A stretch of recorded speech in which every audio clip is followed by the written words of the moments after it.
مرحبا أعزائنا المتابعين. بفصل جديد سنتعرف على المفوضية العليا للانتخابات.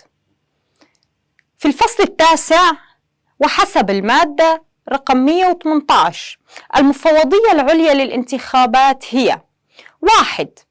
هيئة مستقلة تتشكل من قبل مجلس الشعوب الديمقراطي، وهي مسؤولة أمامه، وتتكون من عدد كاف من الأعضاء المختصين، وهي مسؤولة عن تخطيط وتنظيم وتسيير الاستفتاءات الشعبية وانتخابات أعضاء مجلس الشعوب الديمقراطي للإقليم ومجالس الشعوب في المقاطعات، وكافة الانتخابات القانونية بشكل ديمقراطي، وينظم ذلك بقانون.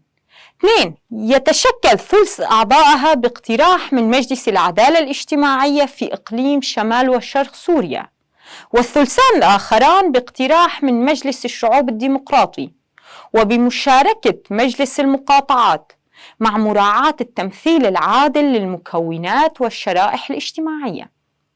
تتم المصادقة عليهم بموافقة ثلثي أعضاء مجلس الشعوب الديمقراطي للإقليم، وإذا لم يكتمل النصاب يتم التصويت بنسبة 50+1، وفي حال عدم التصديق تقوم المؤسسات نفسها باقتراح أسماء جديدة للمصادقة.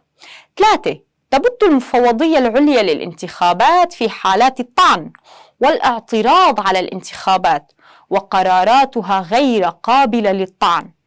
4. يمكنها إرسال أعضائها كمراقبين إلى مؤتمرات الأحزاب السياسية والمؤسسات المدنية الرسمية في الإدارة الذاتية الديمقراطية. وبهذا أعزائنا المتابعين نصل وإياكم إلى ختام فكرتنا لهذا اليوم، على أن نلقاكم مجددا. لا تنسوا متابعتنا. دمتم بخير.